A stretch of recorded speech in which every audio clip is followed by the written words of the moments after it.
आक्रमण करने की तैयारी करता है तो नारद उसे स्वर्ग से अधिक उपयोगी स्त्री रत्न पार्वती को प्राप्त करने के लिए प्रोत्साहित करते हैं। इतना करने पर नारद शिव के सम्मुख गलानी का अनुभव करते हैं कि उन्होंने माता पार्वती के विषय में अवांछित शब्दों का प्रयोग किया। पर जलंधर जब वृंदा के सामने पार्वती को प्राप्त करने की बात करता है। जलंधर बस, अब और अधिक नहीं सुना जाता। अपनी मनमानी को नियंत्रण में रख, अपनी इच्छा और कामना पर भी नियंत्रण रख जलंधर। पार्वती तेरी माता के समान है, उनके विषय में ऐसे विचार लाना घोर पाप है। उनके बस बस गुरु बस, बहुत हुआ। मैं जिसे अपनी पत्नी बनाना चाहता हूं, तुम बस उसे मेरी माता बनाए जा रहे हो। माता वही होती है जो पुत्र को अपने गर्भ से जन्म देती है। बार बार माता माता कह कहकर मुझे भ्रम में डालने की आवश्यकता नहीं है गुरु। मैं यहाँ माता का पुत्र बनने की कामना लेकर नहीं आया हूँ, मैं तो यहाँ पार्वती का पति बनने की इच्छा लेकर आया हूँ। और उसके प्राप्ति के इस अभियान में तुम्हें मेरा साथ देना ही होगा गुरु। नहीं, ऐसे पाप कर्म में मैं तुम्हारा सहभागी कदापि नहीं बनूंगा। तो तुम अपने शिष्य का साथ नहीं दोगे? ऐसे पाप कर्म में यदि गुरु शिष्य का साथ देने लगे तो जन्मजात अपराधी भी लज्जित हो जाएंगे। गुरु का कर्तव्य होता है शिष्य को विजय मार्ग पर आगे बढ़ाना, उसे कुमार्ग से रोकना। पर तुम तो मुझे भी अपने साथ इस पाप की खाई में घसीटना चाहते हो। ऐसा सर्वथा नहीं होगा जलंधर। ये सर्वथा नहीं होगा तो फिर वो अवश्य होगा। क्या होगा? मैं तुम्हें दैत्य गुरु के पद और घरों से वंचित कर दूंगा और जगत के समस्त असुरों को बुलाकर उनसे ये कहूंगा कि दैत्य गुरु शुक्राचार्य दैत्य शत्रु बन चुके हैं, इसलिए उनकी आज्ञा न मानकर उनका बहिष्कार करो। ये देवताओं के पक्ष में सोचने और बोलने लगे हैं, इसलिए उनसे संबंध विच्छेद कर दो। मैं यही करूंगा। तुम अपने गुरु के साथ ऐसा कठोर व्यवहार करोगे? उस गुरु के साथ जिसे तुम अभी अभी अपना पालक पिता मान रहे थे? उस गुरु के साथ जिसने तुम्हें शस्त्र और शास्त्र विद्या में पारंगत बना दिया? मैं कुछ नहीं करूंगा गुरु, जो कुछ होगा तुम्हारी इच्छा से ही होगा। तुम्हारी इच्छा मेरा सहभागी बनने की नहीं है, तो मेरी इच्छा भी तुम्हें अपना गुरु बनाए रखने की नहीं होगी। जलंधर, अपने गुरु से प्रतिशोध लेने के लिए क्या तुम समस्त असुर जाति को गुरुहीन कर दोगे? गुरुहीन होकर असुर जाति मिट नहीं जाएगी? मिट जाने दो, मिट जाने दो समस्त असुर जाति को, पर महाबली जलंधर अपनी इच्छा नहीं मिटा सकता। हाँ, मुझे असुर जाति की रक्षा तो करनी ही होगी। फिर तो मेरा साथ भी देना होगा। अन्य कोई उपाय नहीं है जलंधर। शिष्य के सम्मुख गुरु ने सत्य को स्वीकार कर लिया, यह तो जगत में एक अनोखी बात हो गई गुरु। अब मैं चलता हूं अपने अभियान पर।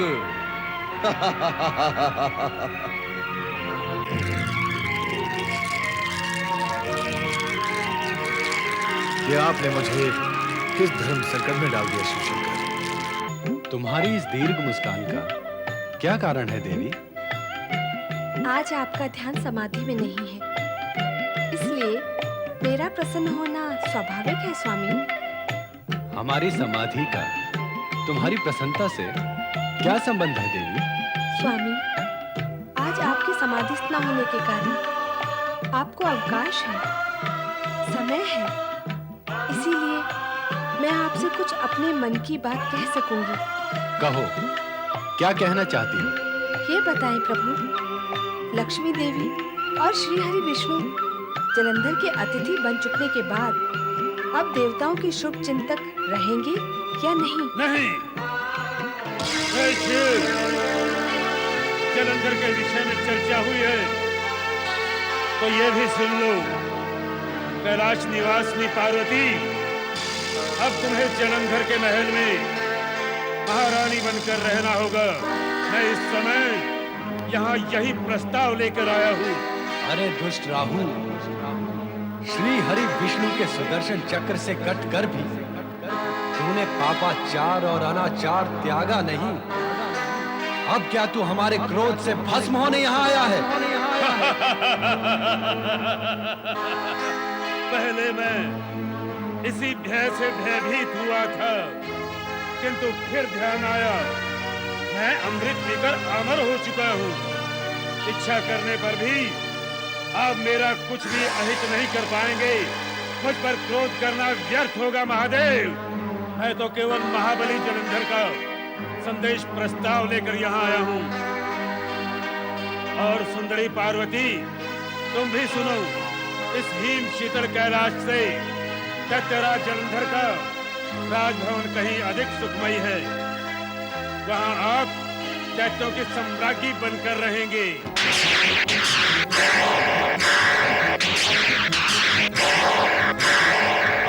जलंधर का ये घृणित प्रस्ताव हमारे सामने रखकर तुमने हमारे क्रोध को जागृत कर दिया है राहु। अब जाकर दुष्ट जलंधर से कहना कि ये विचार त्याग दे, अन्यथा हमारे क्रोध का भाजन बनेगा, जिसका परिणाम महाभयंकर होगा। और वो होगा केवल जलंधर का अंत। ये तो समय बताएगा महादेव कि किसका अंत होगा।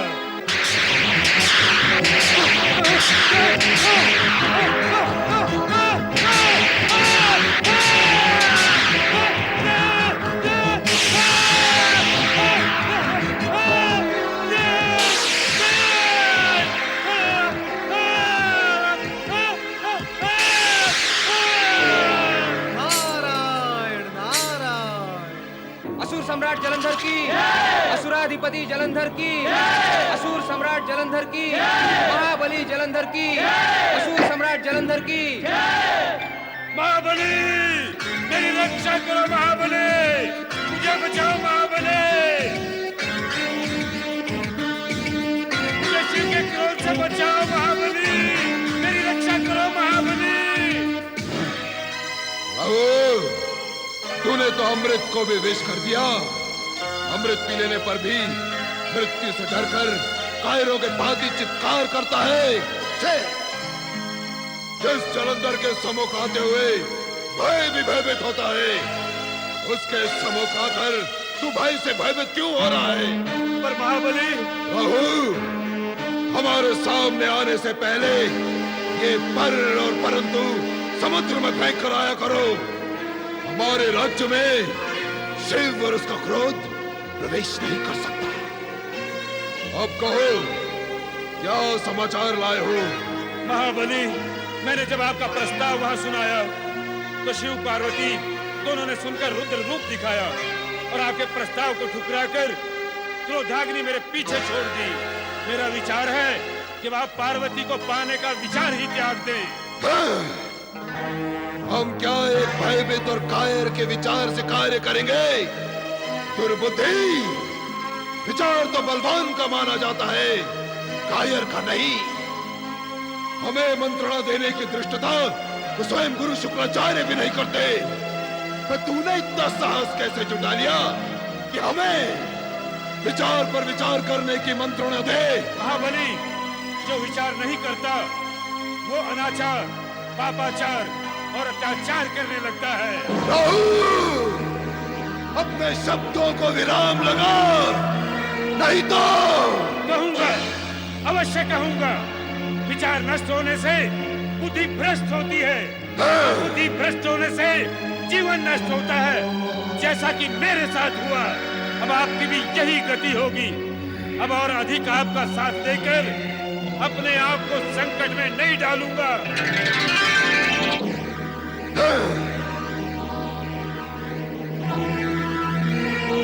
सेनापति, आप क्या करें महाबली? तुरंत कैलाश पर आक्रमण करने की तैयारी करो। जैसी आपकी आज्ञा महाबली। और गुरु शुक्राचार्य से जाकर कहो कि हमारे इस कैलाश विजय अभियान में तुरंत सम्मिलित हो। आपकी आज्ञा का पालन होगा महाबली। क्या गुरु शुक्राचार्य की मति इस सीमा तक भ्रष्ट हो गई है कि उन्होंने अपने जनक शिव पर आक्रमण करने के लिए जलंधर को परामर्श दे डाला?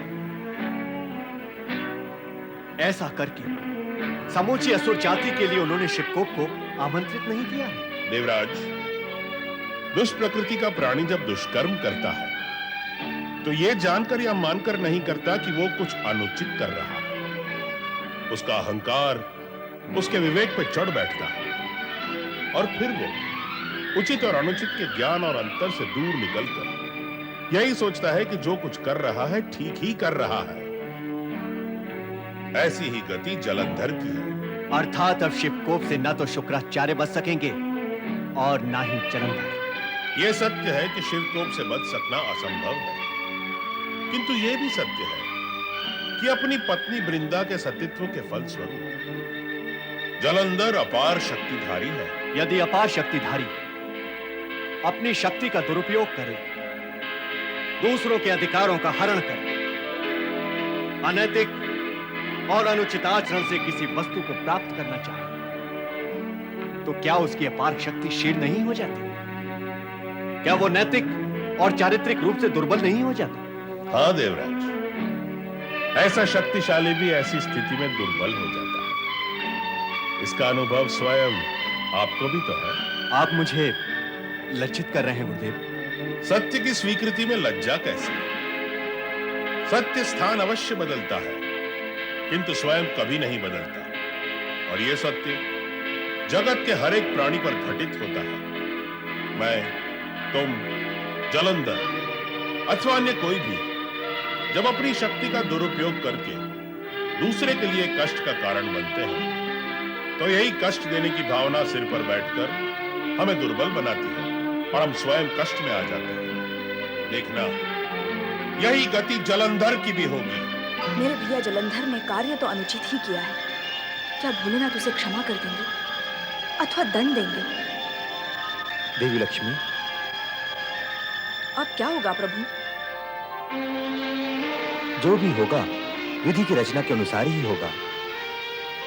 अर्थात भगवान शिव क्या मेरे भैया जलंधर को अपने क्रोध से भस्म कर देंगे? तुम क्या चाहती हो? वो तुम्हारा भाई है, इसलिए भगवान शिव कैलाश पर उसका स्वागत करते हुए पार्वती को सहर्ष उसे सौंप दे और उससे कहें कि पार्वती मैं तुम्हें सौंपता हूं, भस्म मैं किसी और को कर दूंगा, क्योंकि तुम लक्ष्मी के भाई हो। यही चाहती हो तुम? मेरा अभिप्राय ऐसा तो नहीं है। तो फिर क्यों चिंतित हो अपने उस भाई के लिए जो महापाप और दुष्कर्म के लिए सचेष्ट है? क्यों डूबी हो शोक में अपने उस महापात की भाई के लिए जिसे न तो बहन बहनोई की लाज है और न ही महाशक्ति का मान सम्मान? धरती के प्राणी इसी कारणवश तो दुखी हैं। जगत में इसीलिए तो अशांति है। मानव का चरित्र इसी कारण से ऊपर नहीं उठ पा रहा है। नैतिकता और मर्यादा इसीलिए तो सीमाएं लांघ चुकी हैं। किस लिए प्रभु, किस लिए? ये सब आप किस विषय में कह रहे हैं? स्पष्ट है कि तुम्हारे और जलंधर के विषय में कह रहा हूं। जब एक भाई किसी की पत्नी पर कुदृष्टि डालता है तो बहन को दुखी होने की क्या आवश्यकता है? उसे तो क्रोधित होना चाहिए। उसे विधाता से प्रार्थना करनी चाहिए कि उस महापापी को धरती से उठा ले। यदि ऐसा हो तो पापी पाप करने में संकोच करेगा, किंतु ऐसा होता नहीं। जब ऐसा नहीं होता तो किसी की बहन, पत्नी और पुत्री पर कुदृष्टि डालने वाला अपने बहन और संबंधी के मौन को अपने कुकर्म की सहमति मानकर प्रोत्साहित होता है और आगे चलकर प्रोत्साहन का यही मार्ग प्रकृति के संकेत पर मृत्युलोक की ओर मुड़ जाता है। नहीं प्रभु, नहीं। एक चरित्रहीन भाई के हित में तुम कई बार नहीं बोल चुकी हो, किंतु जगदंबा पार्वती के प्रति मर्यादाहीनता का आचरण करने पर भी तुमने उसका विरोध करते हुए भी एक बार भी नहीं कहा। तुमने जलंधर को एक बार भी रोका टोका नहीं कि माता के समान पूज्य पार्वती के प्रति अपवित्र विचार न करे। जगत के साधारण प्राणी और मानव इसी पक्षतापूर्ण व्यवहार के कारण ही दुखी, अशांत व पीड़ित हैं। वे भूल ही जाते हैं कि पति पुत्र व भाई को कुकर्म के लिए प्रताड़ित न करके निष्पक्ष भाव से उनका कठोर विरोध न करने से वे कुकर्मी को कष्ट के कठोर कुठारे में ढकेल रहे हैं।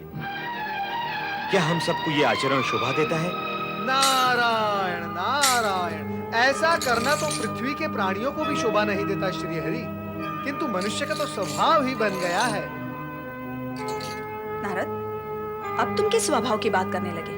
मनुष्य स्वभाव की बात कर रहा हूँ मैं माता, मनुष्य स्वभाव की बात कर रहा हूँ। इन दिनों धरती वालों ने जो आए सो प्रसन्न जाए की नीति अपना रखी है, अर्थात कोई किसी को दुष्कर्म करने से रोकता नहीं। क्यों? सभी दुष्कर्मी हैं। एक दुष्कर्मी दूसरे दुष्कर्मी को दुष्कर्म करने से क्यों रोकेगा? नारायण नारायण। क्या धरती पर एक भी सत्कर्मी शेष नहीं रहा? नहीं नहीं, इतना निराश होने की आवश्यकता नहीं। शेष है, किंतु करोड़ों में एक, जिसकी पुकार दूर तक नहीं जाती। इसीलिए कोई कुछ भी करता है उसे कोई कुछ नहीं बोलता। इसीलिए धरती पर अत्याचार और अनाचार बढ़ रहे हैं। नारद, तुम्हारे आने से विषय परिवर्तन हो गया है। तो मैं फिर चला जाता हूँ, विषय वर्तन में आ जाएगा।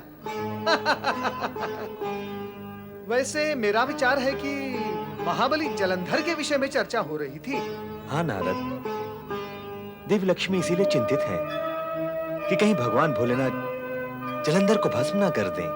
कदापि नहीं, अपने ही तेज से उत्पन्न महाबली जलंधर को वे कभी भस्म नहीं करेंगे। नारद की बात पर शंका ना करो देवी। जलंधर कितनी भी नीचता का प्रदर्शन करे, किंतु भोलेनाथ अपनी गरिमा के अनुरूप ही कार्य करेंगे। हाँ, दोनों के युद्ध का रूप क्या होगा ये तो समय ही बताएगा। नारायण नारायण।